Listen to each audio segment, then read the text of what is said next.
Sorry, I'm going to start recording right now. So welcome everyone.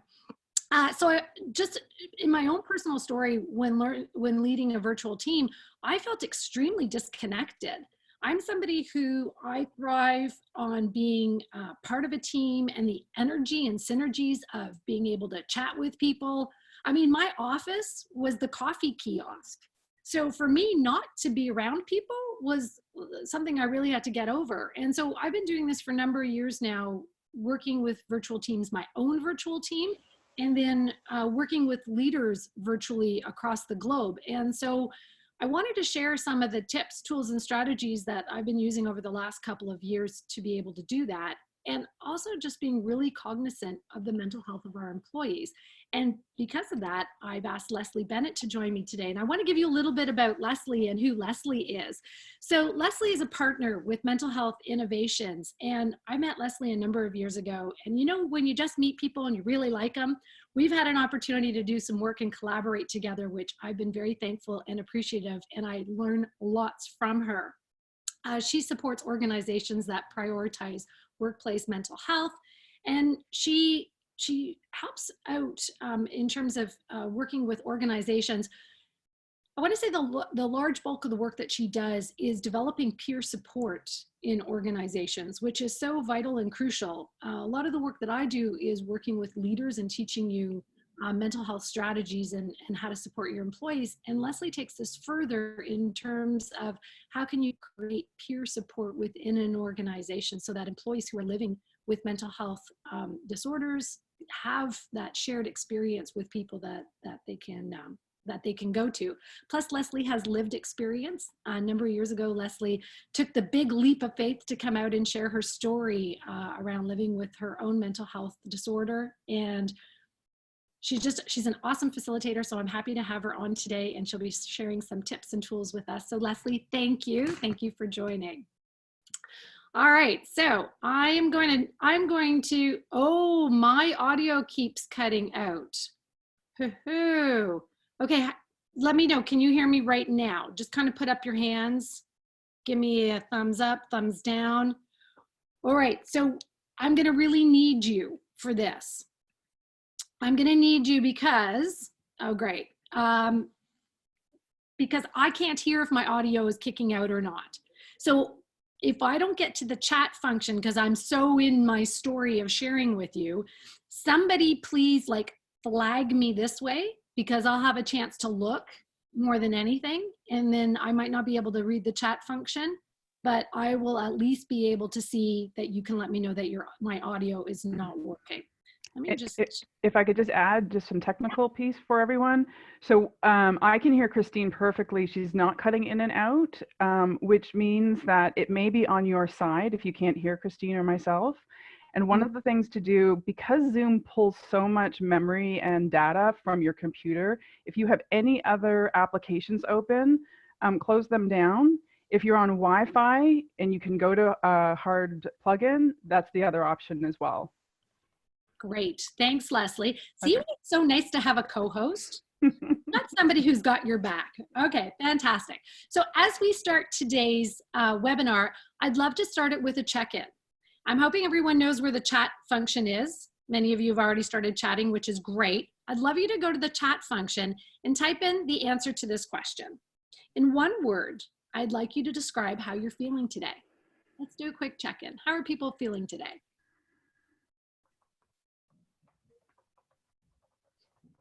Good, anxious, beautiful. I love that. Great, energetic, happy, exhausted, hopeful. Oh, I like that. Good. I know there's more of you out there. Keep going. How are you feeling?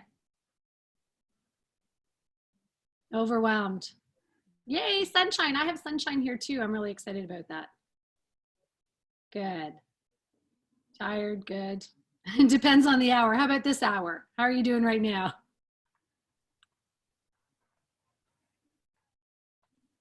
Yeah, unable to do anything at 100%. That's, I think, all of us right now. Up and down.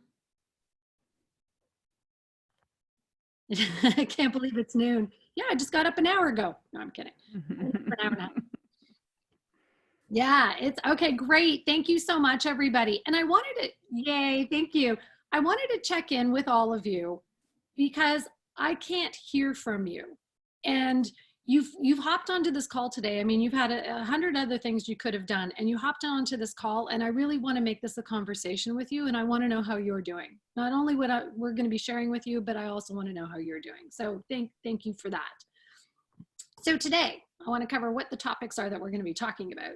So we're going to talk about, whoops, sorry about that. We're going to talk about leading your team with empathy and some strategies for that. Also some best practices around strategies for virtual meetings. Since we all seem to be either on Teams, Skype, Zoom, something these days, I see tons of Facebook posts where, you know, people are posting all of the meetings that they've been having and all the pictures of everyone they're having meetings with. So how do we actually have really good meetings? And then how can I recognize when someone on my team isn't doing well when I'm not face-to-face with them? And then the last thing is, what are some tips that we can use to manage mental health and to help support our employees? So that is what we're going to be sharing. As I mentioned at the beginning, Leslie and I will cover this off for about 45 minutes, and then I'd love to leave about 15 minutes or so for us to be able to have Q&A. So with the Q&A, I'm going to ask you to type your name and your question in the chat function so that I can moderate that, and then we can field the questions. All right, so thanks everybody for that. I got this quote from an article that I was reading from Harvard Business Review, and to me it would this was before COVID-19 and the fact that we had to work at home, just in terms of how do you manage a virtual team? And so really managing a virtual team, it requires us to be able to really utilize good fundamental management practices. And it also requires us to be a lot more intentional. So there's things like establishing clear goals and how to run great meetings, because you can see virtually, it's easy to check out really quickly. There's so many other things that grab our attention while we're on the computer. I mean, the phone, I've had to turn my phone off because I've had about 5 texts while we've just started. And it's hard to stay focused here when there's stuff going on there. So again, like communicating clearly, and then also looking at what are our team members' strengths individually and collectively that makes us a great team. So I want to start with, before we even think about having meetings, just in terms of as leaders, the mindset right now. So I'm not talking about running virtual meetings on a regular basis prior to this, I'm talking about now. And right now, I just want people to remember it's not business as usual. Yes, your businesses may be still functioning, you as employees are still doing your jobs, but this isn't just remote work that we're doing right now. It's not business as usual because we're at home. And while we're at home, you may be on your own at home, you may be at home with other people, and you may be at home with your children. And so not only are you expected to do the business objectives that need to be happening, your employees are also battling a whole lot of other distractions as you are as well. So just really being mindful that people are not going to get to do the work that you need them to do in the timely manner that perhaps we're most used to. Then I'd like you to think about what's the purpose of having meetings. So when you're wanting to connect with your team or check in with them, see how people are doing, just thinking about what's the purpose of the meetings? Why am I having this? And is this the most effective way for me to communicate the information that I need? Are these meetings helpful? And how do you know? So I'm going to encourage you as leaders, when you have conversations during your team meetings, do a check-in with your team to ask them if the meetings that they're having are helpful. Do a quick feedback session at the end. And then set up the expectation for work and how the work days are going to go. It may not be 9 to 5 or 10 to 7. It may not be. People may be working all different odds and hours, especially I just want to go to, if I've got other people at home and I've got kids at home who are now homeschooling, and I'm expected to help them with their homework, and I'm expected to help them with their online courses, and I'm expected to do my job, I might not start at 9. I may be working 10 to 11:30, and then again from 2 to 5, and then maybe again from 9 to 12. just trying to get it done in between all the other things I have. So I think having a good, wholesome conversation with your team around what do the expectations for work and work days look like. So just having that mindset and a refrain before even going into the meetings. So a couple of factors to consider for remote workers. I was just reading a study that was done in 2012. No, 2019. 2012, 2019. So just last year. So prior to, again, the whole world working from home, 19% of people who worked from home, who were remote workers prior to all of this, 19% of them felt a profound sense of loneliness. Now, that kind of surprised me. I thought most remote workers, see my mindset, I'm thinking most remote workers probably like to work remotely. And that's why they've chosen to work from home. But that sense of isolation was really surprising to me. And when we think about mental health issues, isolation is a huge factor that contributes to mental health unwellness. So isolation. And again, so for those who are living by themselves and now are working, the isolation, in the past, you'd have different kinds of social connections. So maybe you worked from a coffee shop for a part of your day, or you went to the local library, or you had a WeWork space or a job share or something, or you went out at night and you saw friends and family. So you still had some sort of social connections. We no longer have that. So it'd be interesting to see what the percentages of people who are feeling lonely right now in that sense of loneliness. I've had some really good conversations with friends of mine who are single, but don't work from home. And so what they were saying is years of being on their own has taught them to enjoy their own company and has sort of prepped them for all of this. The place where they're having the sense of loneliness that it's coming from is the lack of freedom. That's contributing to the isolation. Like, so in the past, I'd have freedom. I could go outside, I could go do what I want. And now we're being told not to. So that sense, that lack of freedom is contributing to some of our stress levels along that. Now I want to go to the other one, is people feeling overwhelmed. And some of you said that at the beginning when I asked you, how are you feeling today? And that sense of feeling overwhelmed. I can't do it all and I'm not doing anything well. I'm doing like little bits and pieces at the same time. And face it, if you're working from home, you're probably trying to do the laundry at the same time as you're on a call, you're making lunch or you're making dinner. I have never cooked so much as I have in the last 3 weeks. I think I mentioned this on the last webinar. I'm doing that Corona 19, gaining 19. Like, I've been baking cornbread. I don't even know how to make cornbread. I don't even like cornbread. But it's weird, the things that I'm doing, because I'm looking to distract myself and feel productive in some way. So that feeling of overwhelm, I can't do it all.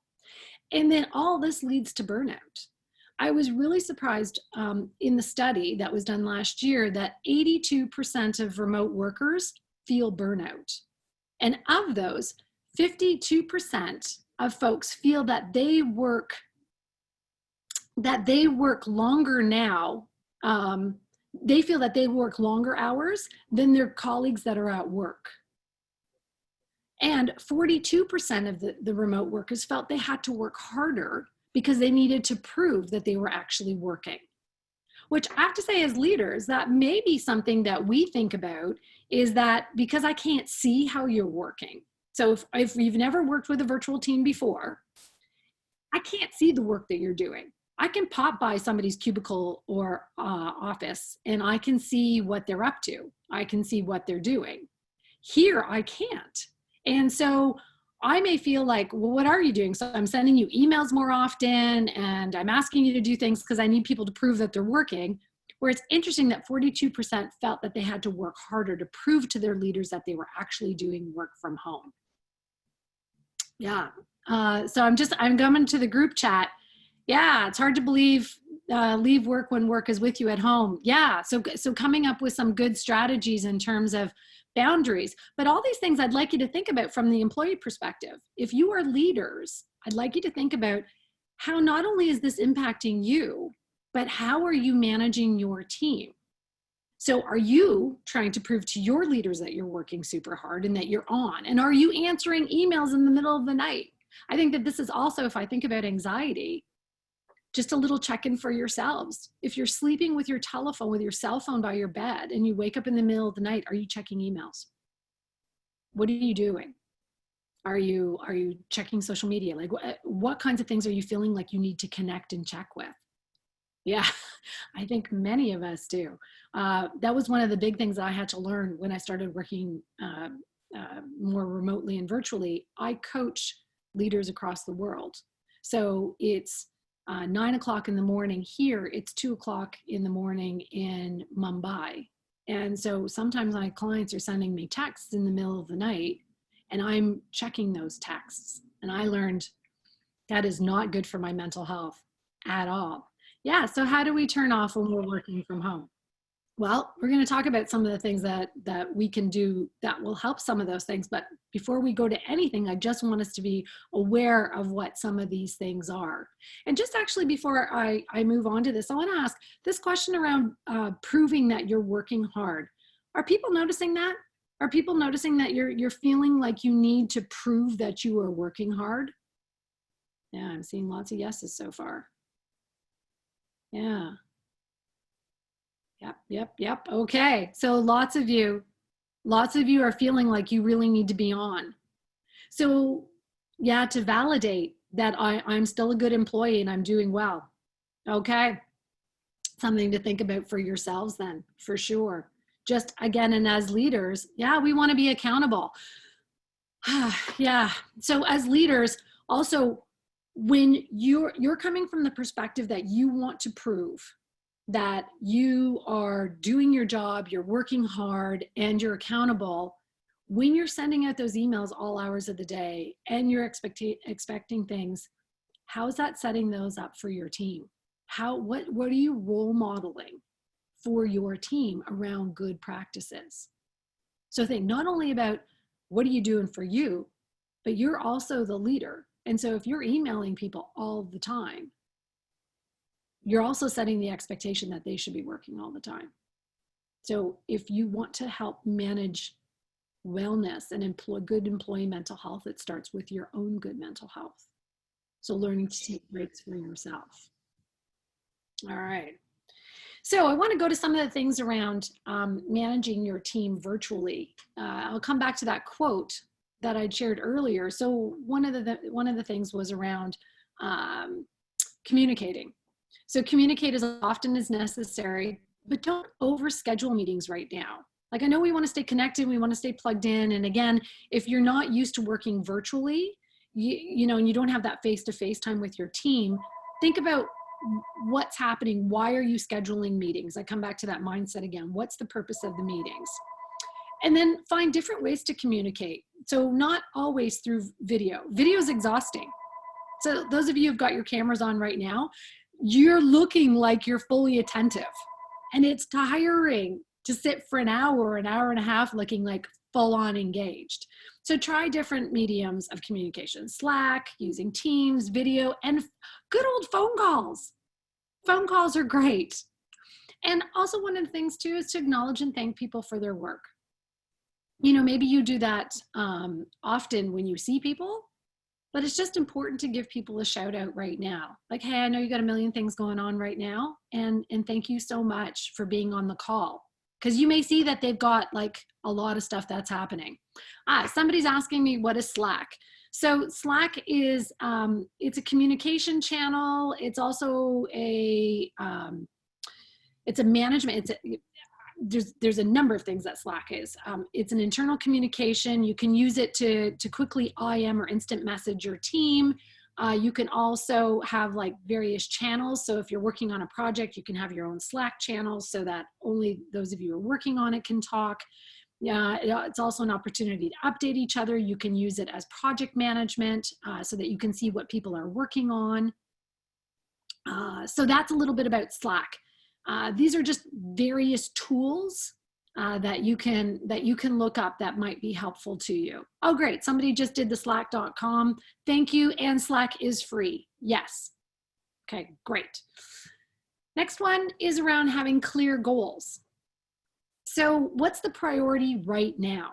Maybe your company's been working on like you have a number of things that people need to be working on. help people decide what's the priority right now, because not everybody can get to everything. And again, I want to keep reminding you, there's a whole bunch of other things that are going on.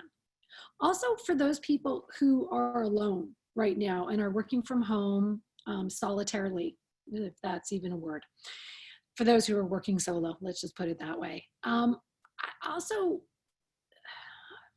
for you, I also just want you to maybe think about, I don't want you to feel overwhelmed by feeling like you can do it all right now, or you're not busy, so you're having work keeping you busy. So you're pretty much working 18 hours a day because that's giving you something to do. I really encourage you also right now, pick what's the priority that needs to get done, and then how are you doing micro breaks within the course of your day for some self-care. You know, I don't want people to have the thought, well, I don't have other people at home, so I can do more. You can, but for how long? So just ensuring your own good mental health. And then what's the time frame in which things need to be done? So again, I'm going to come back to those of you who are leading teams. Please let your team know, like, you know what, I need this by next Friday, or I need it by Monday, or this is a priority that needs to be done at the end of the day. So let people know what the expectation is, and then use management software. So again, if you've never led a virtual team, it's hard to see what people are doing and how to hold people accountable. There's probably dozens of free software management that are tracking what people are doing.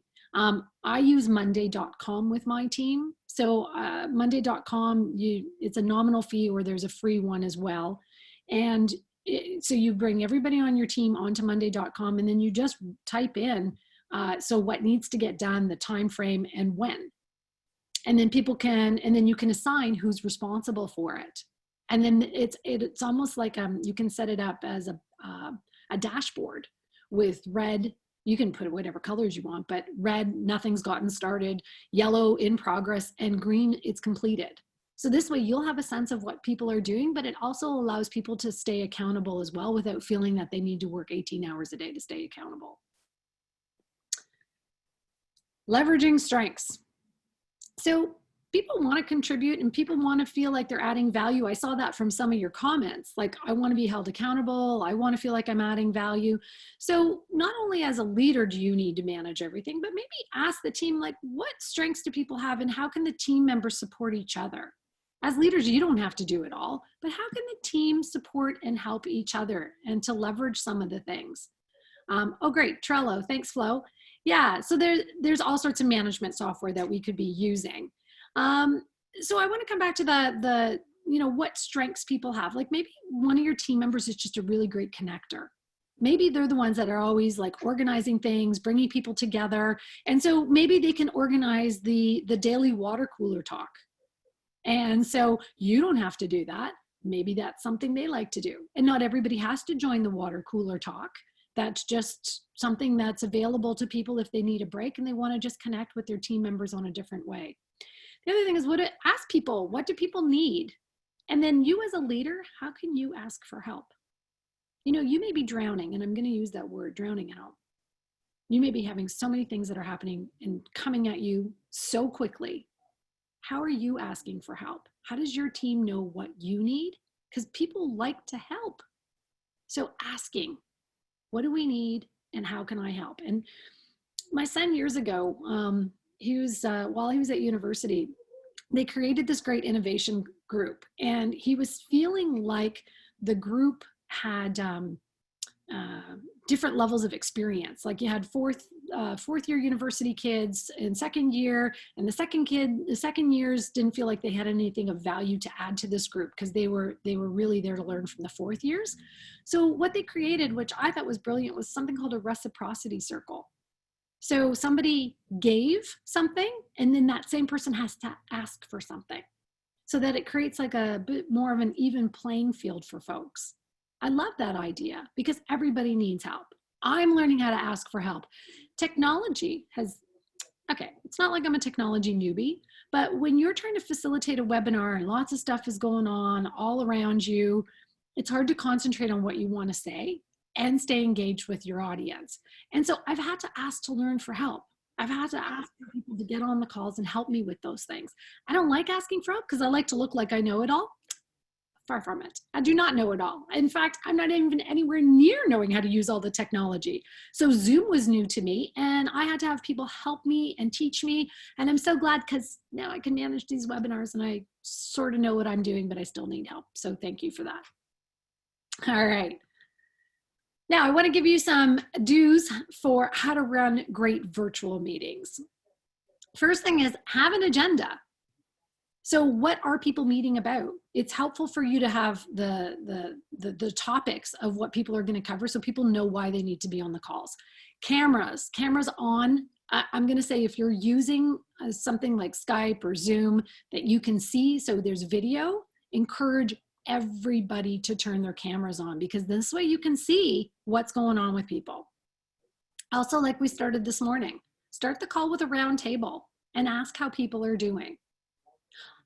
Start with good open-ended questions. Like, what's one thing that you learned about yourself while working from home? That gives people a great opportunity to just go deep. Go deep. Don't go straight to business. So I want to stop on this one for a minute. I mentioned earlier that I've been working with virtual teams globally, and I want to share an experience from a couple of years ago. So we were running a leadership program, and during this leadership program, there's a virtual period, and there's a action learning project that the teams have to complete by the end of their leadership program. So these teams were working virtually. There was 2 teams on 2 different projects, and we were going back and forth on the calls just to monitor how people were doing. We taught them some mindfulness techniques and good ways to do icebreakers and getting to know you. And we said to people, we suggested in an hour-long meeting, the first 10 minutes, don't go straight to business. Have an opportunity to get to know each other, chit-chat some more, really build that foundation. So this was a great social experiment. So one group took that to heart and the other group didn't. So the group that started straight with business ended up having 2 times as many calls to get their work done, which I couldn't have asked for a better dream case than that one.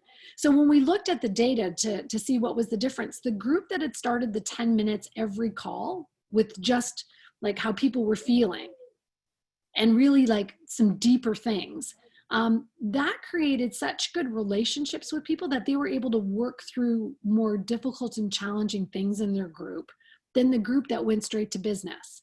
Because that group didn't feel safe to share things, they didn't trust each other as much. And so when they'd come to a decision, they'd go, yeah. And then after the meeting, they'd have all these sidebar conversations with emailing each other or calling each other. And then they would sabotage some of the decisions that they had made. So I would encourage you, don't go straight to business. Start with some things that are more helpful in terms of building rapport and relationships. Again, so ask people what they're grateful for, what new things are they experiencing. Also ask about workload and how people are managing their workload. Like, how are people handling things right now? I'm going to say this about 15 times during this webinar. It's not business as usual. It's really not. We're just doing our work in a different way, but the context in which we're doing our work is so different. So it's not business as usual. So share what your expectations are of your team. Add some fun, definitely add some fun. And then end your meetings with a checkout. So at the end of your meetings, ask people how they're doing. What went well, what didn't go well? And by God, please be respectful of starting and ending on time. Yesterday, I was on a call, started at 9 p.m. It was 1 hour. They ended at 10:45. I dropped off at 10:15. I was like, I need to go to bed. And I don't see any end in this meeting. They're just going on and on and on, which was impacting me. I was getting frustrated. I wasn't listening anymore.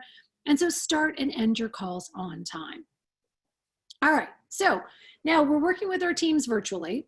Now here's how we can run some great virtual meetings. And again, I'm going to ask you, do you need to be meeting every day? Maybe, maybe not. So how will I know if my folks are doing well? I can't see you face to face. So how do I know if people are doing well? Oh, sorry. Before I even get to how they're doing well, I want to talk a little bit about being an empathetic leader. So how do we show empathy while we're in this virtual period? So again, understand your employees have other priorities right now. And so not to be irritated when people aren't getting you what they need or aren't showing up to calls, maybe cut people some slack right now. Also encourage people to create a schedule so that you know when they're working and when they're not working. So when you know when you can go and ask them things, because again, maybe they're working at various times that you're not. So just find out from people. Be very explicit in your communication. So I'm using this as a text example. Hey, Leslie, you want to share this one? Oh, wait, you're on mute. I can't hear you. Okay, try. Got it now. Yeah, awesome. There was a truck outside, so I muted my microphone, not the host, not the Zoom. So this week when Christine asked me to support her with this program, she sent me a text and said, do you have a moment to talk?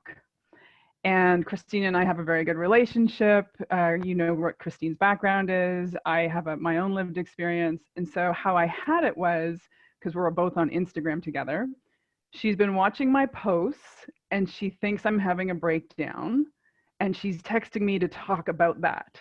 That's where my head went, because because I think the brain creates the story when there isn't any information there.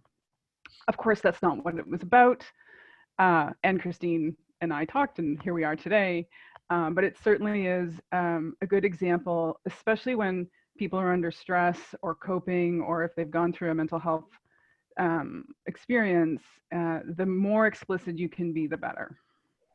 Yeah, thank you, Leslie. And it also made me realize that my leadership style and my communication style are very short, brief, and to the point. So my emails are very like, yeah, hey, can you change 3 words in that? Okay, great, thanks.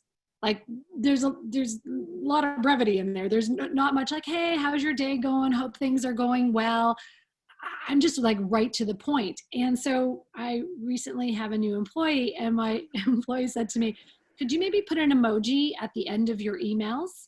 I was like, what do you need an emoji for? She said, just so I understand the tone when you're sending me something. And I was like, wow, I had no idea. I was like, oh, because again, when I'm working with people face to face, people can see my body language, or they can know like, hey, thanks for that. And they can read me. You can't read me through text or email. We create our own tone. And as Leslie said, depending on where our stories are coming from, we're creating tone. So yes, thank you. And the other thing is, when you make mistakes, apologize for the noise that you've created in others' inboxes. And so what we mean by that is, if you send an email and then you've made a mistake in your email and then you send more emails to fix it, you've now just created 4 or 5 unnecessary emails in somebody's inbox. So you've created noise.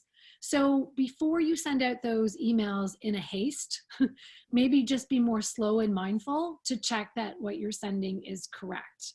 So I'll do a shout out to Jennifer, who works with me. When we were posting some of the webinar information, I had changed the dates and didn't think to tell her. So as she's posting, I'm like, wait, those are the wrong dates. And then she's like trying to go back, and I must have sent her 4 or 5 emails trying to do this, when if I had just sent it once, checked everything before I sent it, I would have saved her a lot of unnecessary stress. So my apologies to Jennifer for that. So those are some of the behaviors or things that we can do in becoming more of an empathetic leader. And I will say, all of this is very intentional. Like, we have to think about how our actions are impacting other people. And again, if we're not in a great space, it's harder to think about that, because we're stressed, we're in a hurry, we're just firing stuff off, but not really thinking about how is it impacting people, or how are people receiving the messages. So now I want to go to how might you know that somebody is not doing well. So one of the things is not turning cameras on. Now, somebody had sent me a quick message and said, well, what if you don't have camera functioning? I don't know what to say about that. Like, if you're at home and you have a laptop, most laptops have camera function, or your cell phone if you're clicking onto a meeting through your cell phone. So if you don't have a camera, you know, I guess that's, you don't have a camera. But if you do have a camera, not turning your camera on consistently is a flag something is going on. I don't know what, but something. Lack of participation, lack of focus that somebody may be having. Somebody also might be slow to make decisions. And again, these are changes for somebody. If they're typically really quick to make decisions, or they participate a lot and you've noticed that the lack of that is happening, something might be going on. They also might be working longer hours. They may be getting more impatient. Also, maybe people aren't as self-sufficient. And when I say self-sufficient, maybe it's self-starter. So people are waiting more for direction because they're not really sure what they should be doing or how they should be doing it. So they're waiting for people to tell them what to do. Also, when things don't get done, you're noticing a lot of excuses like, oh, my internet wasn't working, or this wasn't happening, or my computer was, you know, not working properly. Like you just might notice a lot of excuses, and it's like one after the other. Also look for tone of voice. So what's happening with people's tone of voice, because we're now listening more intently. If you can't see people or you're not with them, just listening to how people are speaking. Then the other thing is the shallow breathing. So when we are nervous or anxious, we tend to have a lot more shallow breathing as opposed to the deeper breathing. Leslie, is there anything that you want to add to that? Can I expand on just a few of them? Please. Yeah. So our experience. So we have a peer support program in the province of Nova Scotia, and every one of our employees has a mental health diagnosis due to the nature of the work that they're doing. And the not turning the camera on is a really interesting one. We were asked if it was okay that they didn't turn their camera on, because sometimes they feel quite anxious.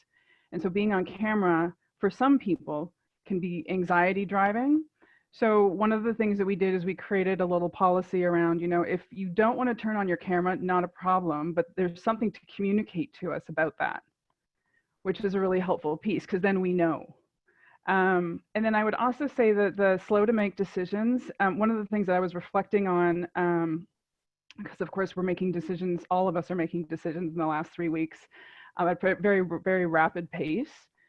And one of the things I notice, that if I have any fear about the decision that I'm trying to make, that will slow me down. And I think it has to do with the fact that my brain is in more of that fight, flight, or freeze mode versus the critical executive thinking function, where I can make decisions easily and at the same rate as I normally do. So I think that those were two things that when we were talking about this, Christine, sort of came up for me. Yeah, great. Thank you for sharing that, Leslie.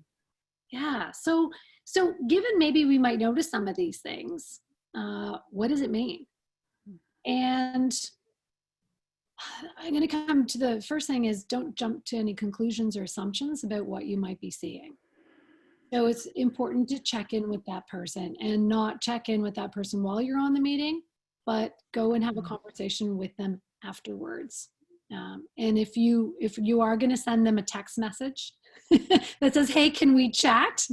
Maybe give it a little bit more context. Like, I noticed on the call today, this and this, I'd like to talk to you about it. Do you have time now to have a conversation? So check in with them.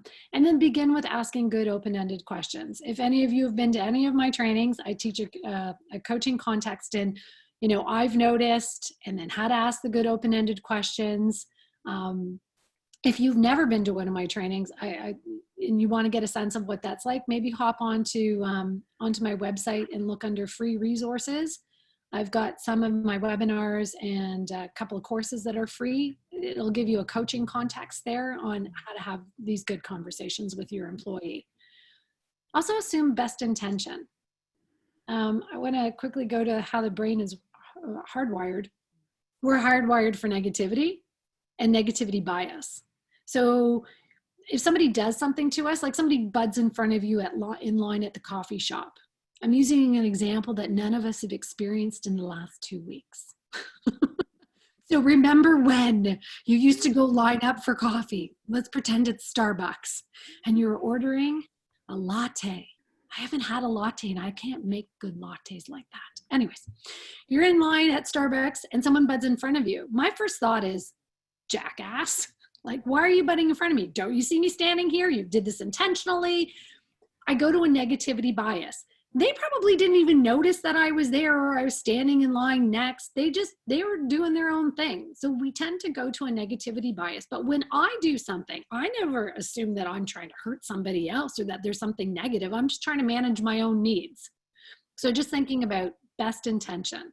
So somebody isn't trying to piss you off. Somebody isn't trying to get you riled up. Somebody isn't trying to make your life more difficult or your job in leading them more difficult. Something might be happening. The other thing, excuse me, I love this. Leslie gave me this wording yesterday, generous listening. So how do we listen? I would say this is your fulsome attention when we're listening to people. And working virtually, it's harder to give people your attention. Again, I'm going to come back to all the distractions that we have. And if people do open up and let you know that they're feeling anxious or worried or they're not sleeping, if you work for an organization that has an employee assistance program or that there are some resources that you can refer people to, please do. Don't feel like it's your responsibility to be managing and telling your employees what to be doing. Well, maybe you should be setting a bedtime routine or like having structure in your day. That's not your place to be telling people how to manage that at home. But what our role is to steer them in the right direction of where they can go get some of those things. And again, I'm going to come back to that, encourage people to schedule work so that you know when they're working so that you can approach and work with them during those times, and then be respectful of people's times when they're not working. So Leslie, I'm going to turn it over to you to add some more things around how we can be supportive. Yeah, I think one of the things I was reflecting on this morning, Christine, was the idea of taking care of yourself. So if I'm taking care of myself, then I can be supportive of my employees or my direct reports. And that, I think that is really important. I've certainly noticed that myself. So one of the things that I've noticed is my sleep is really off in the last 3 weeks. And leading a provincial-wide program plus the consultancy that we have and making decisions and making sure that we're putting things into place for everyone. The thing that I keep noticing is if I'm not taking care of myself, I can't make solid, smart, intelligent, mindful decisions. And so I think that it's an indirect way of being supportive of other people is really making sure that we're supportive of ourselves.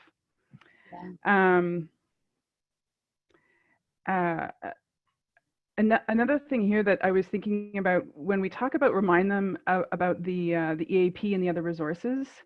I think Christine, you're saying so we're not there to to check in with their sleep schedule or tell them when to sleep or things like that, of course.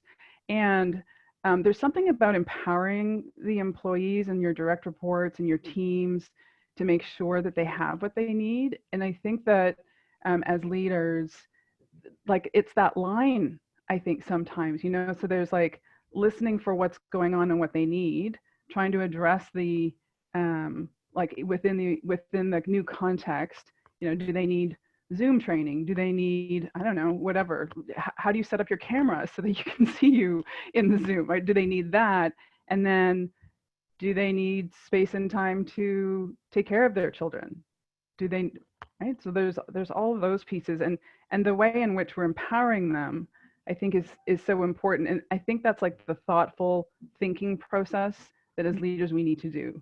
So I'm noticing I had 40% more meetings in my calendar than I've had previously, 40% more. So where is my time and space to be thinking about these things rather than making these really fast, quick decisions? I think that's how we can be supportive as well, right? Anyway. Great. Thanks, Leslie. That's wonderful. I've been getting a couple of questions, and I'm looking at the time. We've got about 15 minutes left, and I would like to open it up for questions that people have. One that, Leslie, maybe we can take right now is from Thomas. The main problem right now is my entire team is having sleeping problems, including me. If you have any tips on sleep, maybe we could just do a couple of quick tips right now. Yeah, so it's like a can of worms. I think we should do a webinar on sleep, to be quite honest. I think that should be our next topic. But so here's where I'll just say my experience with it. I used to get really concerned about sleep. You know, my diagnosis is bipolar disorder. I've been living well with it for 22 years. I haven't had an episode, but I know that sleep is a real trigger for me, or it could be a big trigger for me. And so for a long time, I would get very like, I need to be in bed by 9, up by 6, consistency. Right now, there's no consistency. I'm getting up at 2, 3, 4 o'clock in the morning, and I'm working until 6 o'clock at night. So it's really challenging. So what I've done is said to myself, I'm not going to be concerned about my sleep. Like we are in a I hate using the word crisis, but we're in a new reality in terms of work. And so for right now, I'm just going to operate it the way I need to operate. Now, in our organization, we really highly value self-care. And so we have a way to, if I actually need to go and have a nap in the afternoon, I will do that. My company knows that I'm doing that, then I'm going to come back online and, you know, do emails or whatever it is that I need to do. So we have agreements in place for that kind of thing. That's awesome. I don't know if that's helpful. Agreements with myself, like I'm going to take a nap and I'm going to be okay with that. Yeah, I like it. I think a lot of time we need to give ourselves permission. Yeah. Couple of tips on sleep. I too have been struggling the last 4 or 5 years with sleep. To me, the loss of sleep is huge. I was the kind of person who, when I had babies, I didn't hear them crying in the middle of the night. My husband woke me up to say, "Hey, the kids are crying. You need to go feed them." I'm like, really? I didn't hear them. I mean, I was like dead to the world when I slept. And I've lost that ability. And it saddens me because I'm not functioning and firing on all cylinders when I don't sleep well. One of the things that I've noticed that's contributing to my sleep problems is temperature in my room and 2, cell phone by my bed. I think the cell phone by my bed and the anxiety that the cell phone has created, I will just blatantly say this. I'm addicted to this thing. And when I'm not around people, this is a substitute person. And so I want to check it to see who's pinged me, who's messaged me, what's going on in the world. It's how I feel connected. And so if I have clients who are texting me in the middle of the night, I'm conditioning myself to wake up to go take care of that, creating a lot of anxiety for myself. And so some of the sleep tips that I've done is, I don't have the phone by my bed. I have it in my room, but I have to get up to go look at it. And I'm too lazy to do that in the middle of the night. So I don't. I also, I'm a big fan of meditation. So I meditate every day for 15, 20 minutes. I also, I'm a big fan of calm.com, which Leslie introduced me to years ago. So they have sleep stories. I've yet to make it through a sleep story. I'll do one of the meditations that help you get into a relaxing state before going to bed. And then I listen to a sleep story. That's why kids like us reading to them. It is beautiful. So I'm just going to say, having Matthew McConaughey read me a good night story is pretty nice. So anyways, I digress. But the sleep stories, a routine may or may not work right now. But I think not consuming social media or news before going to bed is probably also a really big one, because it gets your mind churning and it creates anxiety. And then what's happening is you're releasing cortisol, and cortisol will not let you sleep. You know you're releasing cortisol. It's when you start falling asleep and then you're jolted awake. That's cortisol rushing through your system. So hopefully some of those things will help. I want to come back to a couple questions that are on here too, in terms of people are asking about how to create a schedule of work time without seeming like we're micromanaging. Maybe the things that I might ask my team to do is, can you let me know when you're not going to be working? So if I need to get in touch with you, tell me when your do not disturb times are. And you have a do not disturb on your cell phone. I just discovered that. We have a do not disturb on our cell phones. So we can always turn that on. But maybe it's more not when are you working, but when are you not working, so I can be respectful. And I think it's also really important to be very clear with why you're asking them for that. I'm not asking you this so I can be micromanaging you or being on top of your schedule. I want to be respectful to the time that you have to give me and when you need time for yourself. So another question was, how do you balance not jumping straight into business when you're in meetings? Yeah, some people just don't want to talk about the craziness all the time on every meeting. Yeah, again, like this may be where some of the fun comes in. So before jumping into business, maybe you just ask a fun question. So on some of the webinars, and I didn't have time to pull them out today. I'm not expecting you to go out and order these from Amazon, but I ordered a bunch of cutouts. And so on occasion, I'll have JFK doing a meeting with me. Sometimes Mother Teresa. Sometimes I have Harry and Meghan with me. I just have ridiculous things, or I'll put something funny on my background. And so people just talk about that. I think anything, it doesn't have to be about the state of the union right now. But I think anything that you can talk about that's either fun, and maybe it's like, hey, what's like the best thing you baked recently? And for those who don't cook, where did you order something really fun from? Just something along that. Okay, so how do we be mindful of staff working from home, but encourage them to participate in workflow sometimes throughout the day, having them take ownership with me, giving step-by-step directions? How do we be mindful of staff working from home, but encourage them to participate in workflow sometimes throughout the day, having them take ownership with me, giving step-by-step direction? Oh, without, I get the sense, without. I think, again, just good conversations with your team, also one-on-one and in your meeting around what do people need, what's helpful. Ask people right now, what do people find most helpful? What helps you to be successful? What helps you to get your work done? And what don't you want me to do? I think having those, maybe now is a time that we're probably going to have more intentional and more honest conversations than we might have earlier. Norma, I feel what we are eating and schedule of eating can contribute to sleeping concerns as well. Yeah, for sure. If you're eating a roast beef dinner at 9 o'clock at night and trying to go to bed, your stomach's trying to digest that. Yeah, so for sure. And meditation, very good before going to sleep. Yeah, great. We've got about 5 more minutes. What other questions do you have for us? Shall I offer how we're managing the not jumping into business piece in terms of our company? Yeah. So once this happened, so we're a virtual organization, and we probably have about 25 different individuals within the organization in different types of groups. So we created a water cooler chat every day, a reoccurring schedule, reoccurring appointment on the Outlook, 12:15 to 12:45. And that water cooler has 3 rules: no virus talk, no work talk, not mandatory. So when we started it, we started using some of those questions, or some of the ideas that Christine was just suggesting, like do something fun and interesting at it. There's a ton of people who create like questions to get connected. So, you know, a childhood lesson that you learned and that you use now, or something like that. So we started with that, and then that kind of strange, because I asked a question about childhood, and then someone was like, I can't remember my childhood. So we stopped doing that. We realized, and this is all course correcting along the way, and I think as leaders we just need to be agile right now for sure.